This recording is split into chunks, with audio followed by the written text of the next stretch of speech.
क्या आप जानते हैं कुछ घरों में ऐसी चीजें होती हैं जो दीवारों के अंदर रहती हैं और आपकी हर सांस के साथ सांस लेती हैं। आज मैं आपको एक ऐसी ही सच्ची घटना जैसी कहानी सुनाने जा रहा हूँ जिसे सुनने के बाद शायद आप भी अपने कमरे की दीवारों को देखकर डर जाएंगे। तन्मय ने पुराने शहर के इस छोटे से फ्लैट में अभी अभी शिफ्ट किया था। उसे लगा था कि ये बस एक सस्ता पुराना मकान है, लेकिन असली कीमत उसे बाद में पता चलने वाली थी। मकान मालिक ने चाबी देते वक्त धीमी आवाज में कहा, रात को दीवारों से आने वाली आवाजों को नजरअंदाज करना और कभी दरवाजा मत खोलना। तन्मय ने बस हल्की सी मुस्कान दी और सोचा, बूढ़े की अंधविश्वासी बातें हैं। उस रात ठीक 3:07 पर तन्मय की नींद एक अजीब सी आहट से खुली। धीरे धीरे दीवार के अंदर से किसी के हल्के हल्के थपथपाने की आवाज आने लगी और फिर बेहद धीमी आवाज, जैसे कोई दीवार के पार से बोल रहा हो, दरवाजा खोलो। तन्मय का दिल तेजी से धड़कने लगा। पसीना माथे पर छलक आया, लेकिन उसने खुद को समझाने की कोशिश की, ये बस मेरा वहम है। अगली रात तन्मय ने फिर वही आवाज सुनी, लेकिन इस बार दीवार खुद ब खुद कांप रही थी और फिर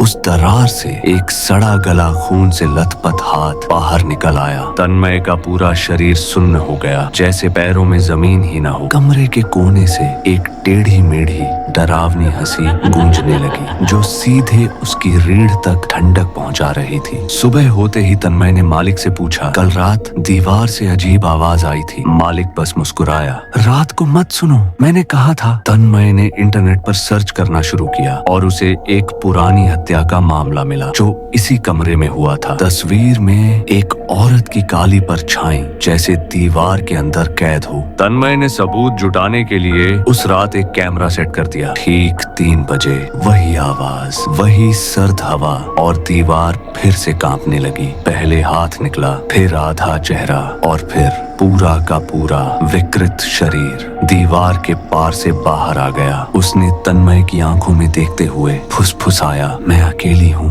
मुझे बाहर निकाल दो। लेकिन तभी तन्मय धीरे धीरे पीछे हटने लगा। रोशनी एक झटके में बुझ गई और कमरा काले अंधेरे में डूब गया। सुबह तन्मय का दोस्त उसका दरवाजा तोड़कर अंदर आया, लेकिन कमरा खाली था। फर्श पर पड़ी मोबाइल में रिकॉर्डिंग चल रही थी और उसमें तन्मय धीरे धीरे दीवार के अंदर जा रहा था और दीवार पर ताजा खून से बना एक नया हाथ का निशान अभी भी गीला था। कभी कभी जिज्ञासा सिर्फ जवाब नहीं देती, वो आपको उसका हिस्सा बना देती है।